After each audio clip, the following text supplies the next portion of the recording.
দেখুন ভাইয়া, আজকের রাতে একটু বেশি ঘনিষ্ঠ হওয়ার কথা যদি বলেন। আমার খুব ভয় লাগে।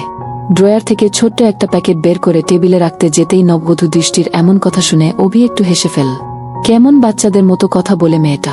অভি ঘুরে দাঁড়িয়ে নরম গলায় বল, কি বলছো এসব দৃষ্টি? আর স্বামী স্ত্রীর মাঝে তো সবই স্বাভাবিক, তাই না? দৃষ্টি চোখ নিচু করে বলল, তবুও আমি এসব করতে পারবো না। আমার ভালো লাগে না। আচ্ছা ঠিক আছে, ওসব এখন করতে হবে না বলে অভি চেয়ার টেনে দৃষ্টির সামনে বসল। দৃষ্টি কিছুটা ইতস্তত করে বলল, তাহলে ওই যে ড্রয়ার থেকে প্যাকেট বের করলেন, ওগুলো কেন? আমি জানি এগুলো কি কাজে লাগে, ভাবি একদিন বলেছিল। অভি হেসে বলল, যেভাবে তোমাকে ভাবি বলেছে, আমাকেও এক বন্ধু মজা করে দিয়েছিল। এর বেশি কিছু না। লাল শাড়িতে লাজুক মুখের দৃষ্টি যেন স্বর্গের কোনো অপ্সরা। তার চোখে এখনো ভয় আর অচেনা এক সংকোচ। গত বছর দুর্ঘটনায় মা বাবা হারানোর পর অভির মা বাবাই দৃষ্টিকে নিজের ঘরে তুলে নিয়েছিলেন, আর আজ তাদের ইচ্ছা পূর্ণ হয়েছে। অভি কিছুদিন হলো একটা বড় কোম্পানিতে চাকরি পেয়েছে। সুদর্শন, শান্ত স্বভাবের এই মানুষটিকে দৃষ্টি মন থেকে শ্রদ্ধা করে, কিন্তু হঠাৎ এত কাছে আসার কথা ভাবতেই বুকের ভেতর অদ্ভুত কাঁপুনি লাগে তার। ঘোমটার নিচে গরমে ও লজ্জায় ঘেমে যাচ্ছে দৃষ্টি। অভি নরম গলায় বলল, গরম লাগছে তো, ঘোমটা সরিয়ে বসো। দৃষ্টি একটু পেছিয়ে গিয়ে বলল, ঘোমটা সরালে পড়ে যদি আপনি আমাকে কাছে টানেন? আমি কিন্তু সব বুঝি। অভি মুচকি হেসে বলল, আরে তুমি যেমন ভয় পাচ্ছ, আমি তেমন কিছু করব না। শুধু স্বাভাবিকভাবে কথা বলবো, একে অপরকে বুঝো। দৃষ্টি চুপ করে রিল। ঘরটা যেন নিস্তব্ধ হয়ে গেল। বাইরের হালকা বাতাসে পর্দা দুলছে, অথচ তাদের দুজনের চোখে অদ্ভুত এক টান, যেন কিছু না বলেও অনেক কিছু বলা হয়ে যাচ্ছে। ঘড়ির কাঁটা রাত 12টার কাছাকাছি। ঘরে হালকা আলো, বাইরে থেকে চাঁদের আলো এসে পড়েছে জানালা দিয়ে। দৃষ্টি চুপচাপ বিছানার একপাশে বসে আছে। ঘোমটা কপাল থেকে খানিকটা নেমে এসেছে। হাতে কাচের চুড়িগুলো মৃদু শব্দ করছে, কিন্তু তার চোখে স্পষ্ট ভয় আর লজ্জা। অভি বিছানার অপর পাশে এসে বসল, কিন্তু খুব কাছে নয়। এভাবে চুপ করে থাকছ কেন? আজ তো আমাদের প্রথম রাত, কথা তো বলো। দৃষ্টি মাথা নিচু করল, জানি না কি বলব। সবকিছু আমার কাছে নতুন। অভি নরম গলায় বলল, নতুন বলেই তো ধীরে ধীরে অভ্যস্ত হয়ে উঠতে হবে। আমি তোমাকে কখনো জোর করব না, কিন্তু তোমাকে বুঝতে চাই। দৃষ্টি একটু অবাক হয়ে তাকালো অভির দিকে। তার চোখে যেন আন্তরিকতার এক আশ্বাস আছে। অভি মুচকি হেসে বলল, জানো, ছোটবেলা থেকেই তুমি অন্যরকম ছিলে আমার চোখে। শান্ত, ভদ্র, আর সবসময় সবার কথা ভাবতে।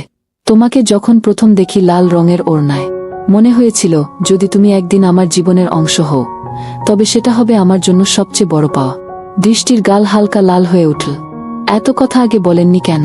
বলিনি, কারণ ভয় ছিল। হয়তো তুমি আমার জন্য তৈরি নও। দৃষ্টি এবার মৃদু হেসে বলল, আপনি জানেন, আমি আপনাকে কখনো না বলতাম না, কিন্তু আজ হঠাৎ এত কাছাকাছি আসা, ভয় লাগছে। অভি আস্তে করে তার হাত ধরল। ভয় পাওয়ার কিছু নেই। কাছে আসা মানেই কিছু করে ফেলা নয়।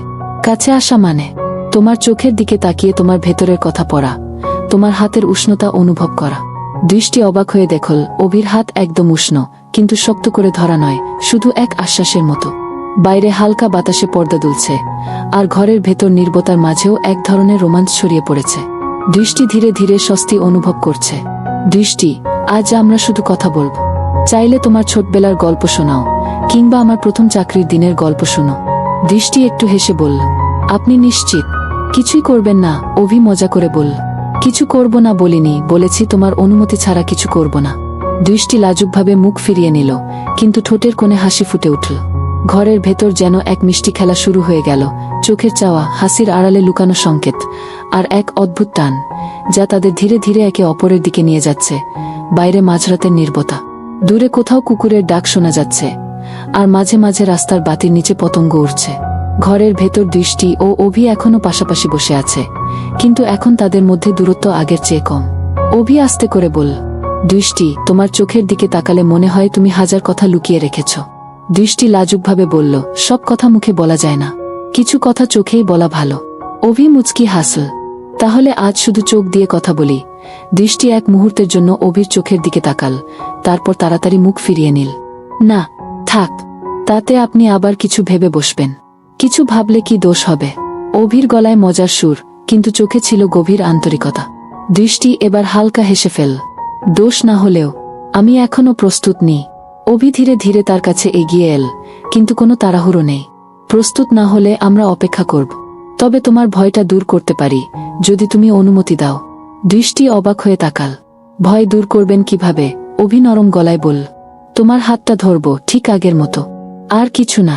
দৃষ্টি কিছুক্ষণ ভেবে মাথা নাড়ল। অভি তার হাত ধরল, আঙুলের ফাঁকে আঙুল জড়িয়ে দিল। সেই স্পর্শে দৃষ্টি শরীরের ভেতর হালকা শিহরণ টের পেল। দেখো, এটা তো কষ্টের কিছু নয়, তাই না? অভি বলল। দৃষ্টি চুপ করে রইল, কিন্তু তার ঠোঁটের কোণে আবারও লাজুক হাসি ফুটে উঠল। হঠাৎ বাইরে হালকা বৃষ্টি শুরু হলো। জানালা দিয়ে ঠান্ডা বাতাস এসে ঘরে লাগল। অভি উঠে গিয়ে জানালার পাশে দাঁড়াল। এসো, বাইরে দেখো, কত সুন্দর লাগছে। দৃষ্টি ধীরে ধীরে উঠে এসে জানালার পাশে দাঁড়াল। বাইরে অন্ধকার, আকাশে বিদ্যুতের ঝলকানি, গায়ে বৃষ্টির হালকা ফোঁটা লাগতেই দৃষ্টি কেঁপে উঠল। অভি মুচকি হেসে তার কাঁধে হালকা হাত রাখল। ভয় পেও না, আমি আছি। দৃষ্টি চুপ করে দাঁড়িয়ে থাকল, কিন্তু বুকের ভেতর অদ্ভুত এক উষ্ণতা অনুভব করল।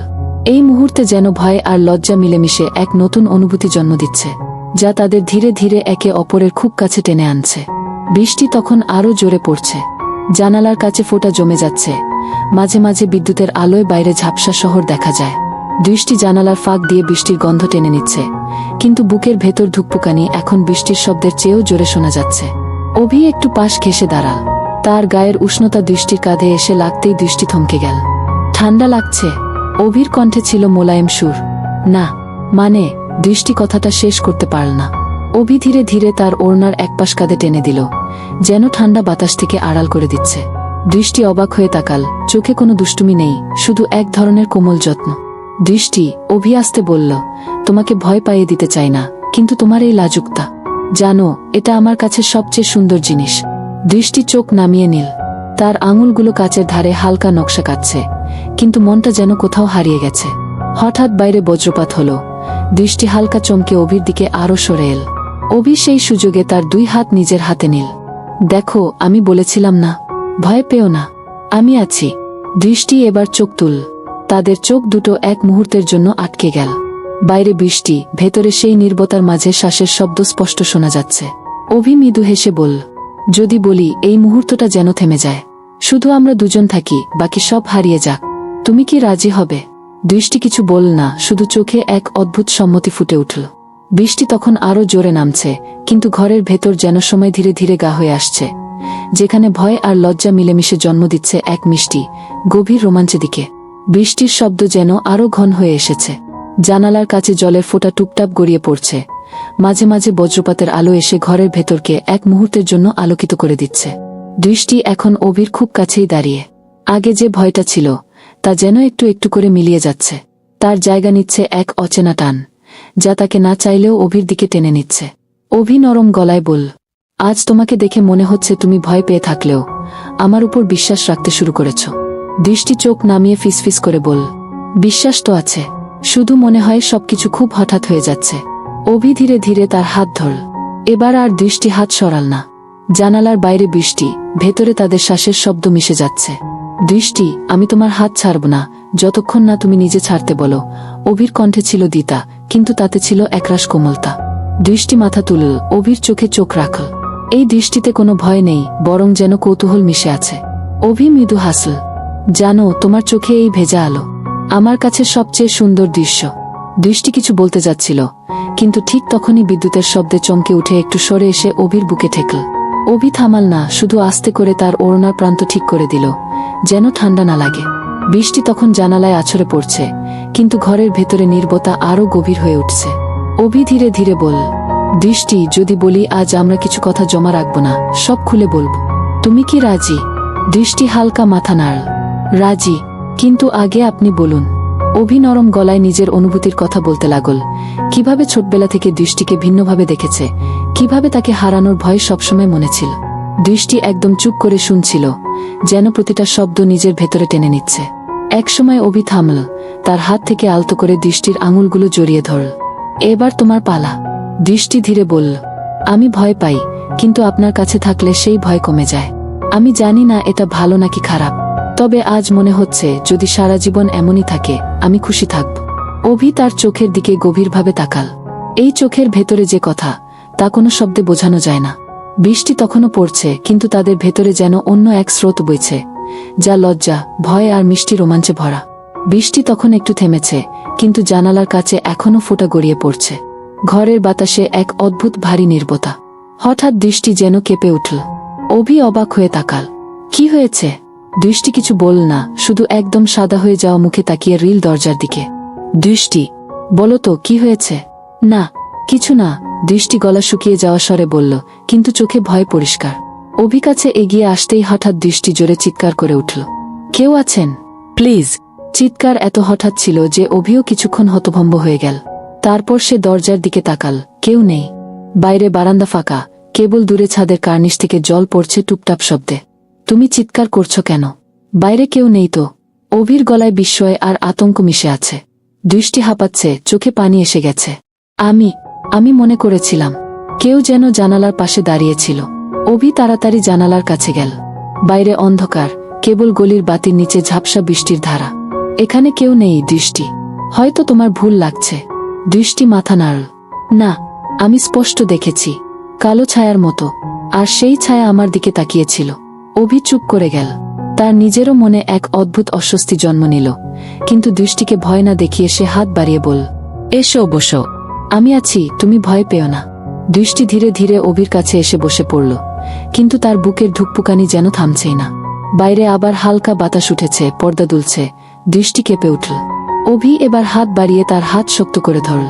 আমি আছি দৃষ্টি, যদি কেউ থাকে সে এই ঘরে ঢুকতে পারবে না। কিন্তু অভির গলার দ্বিতার আড়ালে তার চোখেও এখন অদ্ভুত এক চিন্তার ছায়া। ঘরের ভেতর এখনো সেই চাপা নীরবতা। বাইরে বৃষ্টি প্রায় থেমে এসেছে, শুধু মাঝে মাঝে ছাদের কোণা থেকে জল পড়ার টুপটাপ শব্দ শোনা যাচ্ছে। দৃষ্টি অভির হাত শক্ত করে ধরে আছে। তার আঙুলের ঠান্ডা স্পর্শ অভিকে বুঝিয়ে দিচ্ছে সে এখনো ভয় কাটিয়ে উঠতে পারেনি। অভি মৃদু গলায় বলল, শোনো, হয়তো তুমি ভুল দেখেছ। কালো ছায়া জানালার পাশে, এগুলো মাঝে মাঝে চোখে ধোকা দেয়। দৃষ্টি ধীরে মাথা নাড়ল। না অভি, আমি ভুল করিনি। সেই ছায়া একদম স্থির হয়ে দাঁড়িয়েছিল। আমি বুঝতে পারছিলাম কেউ আমার দিকে তাকিয়ে আছে। অভি একটু থেমে তার দিকে তাকাল। দৃষ্টির চোখে এক অদ্ভুত মিশ্র অনুভূতি, ভয়, কৌতূহল আর কিছুটা অনিশ্চয়তা। আচ্ছা, যদি সত্যি কেউ থাকে, তাহলে আমরা দরজা জানালা সব বন্ধ করে দেব। অভি উঠে গিয়ে জানালার ফাঁকটা বন্ধ করল, পর্দা টেনে দিল। দৃষ্টি ধীরে ধীরে বিছানায় বসল, কিন্তু তার দৃষ্টি বারবার সেই জানালার দিকেই চলে যাচ্ছে। অভি এসে তার পাশে বসল। দৃষ্টি, আমি তো আছি, তোমার ভয় পাওয়ার কোনো কারণ নেই। দৃষ্টি চুপ করে রইল, তারপর হঠাৎ নরম স্বরে বলল, জানো, আমি প্রথমবার এত ভয় পাচ্ছি না। আজ আমার মনে হচ্ছে তুমি পাশে থাকলে আমি নিরাপদ। অভি মৃদু হাসল। তাহলে ভয়টা আমাদের কাছে আসার একটা কারণ হয়ে গেল। দৃষ্টি একটু লজ্জা পেয়ে মুখ ফিরিয়ে নিল, কিন্তু তার ঠোঁটের কোণে মৃদু হাসি ফুটে উঠল। অভি আলতো করে তার হাত নিজের হাতে নিল, উষ্ণতা দিতে লাগল। ঠিক তখনই দূরে কোনো জানালার গ্রিলে যেন ধাতব শব্দ হলো। দুজনেই থমকে গেল। অভি তাকাল দরজার দিকে, দৃষ্টি আবার চুপচাপ অভির হাতে আরও আঁকড়ে ধরল। বাইরে অন্ধকারে যেন কেউ দাঁড়িয়ে আছে, নাকি এটা শুধু বাতাসের খেলা? অভি তার কণ্ঠ ধীর করে বলল, দৃষ্টি, আমি আছি। যতক্ষণ আমি আছি তোমার কিছু হবে না। দৃষ্টি এবার কোনো উত্তর দিল না, শুধু তার মাথা অভির কাঁধে হেলিয়ে দিল।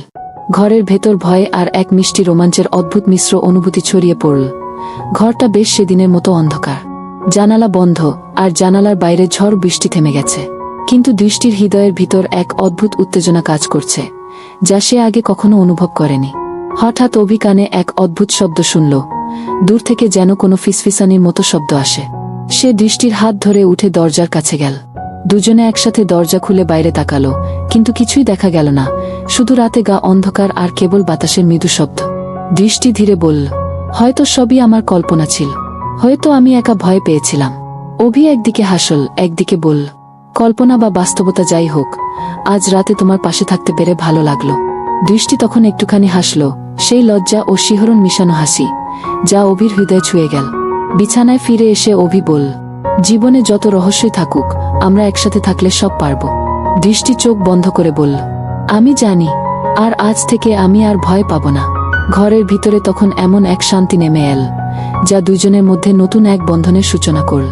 আপনাদের সবাইকে অনেক ধন্যবাদ এই গল্পটি শোনার জন্য। যদি আপনাদের ভালো লাগে, তাহলে নিচে লাইক দিতে ভুলবেন না। নতুন গল্প পেতে সাবস্ক্রাইব করুন আর শেয়ার করুন বন্ধুদের সাথে। আপনাদের ভালোবাসা আর সাপোর্ট ছাড়া আমরা এগোতে পারব না। পরের গল্পে আবার দেখা হবে, তখন পর্যন্ত ভালো থাকুন, নিরাপদ থাকুন।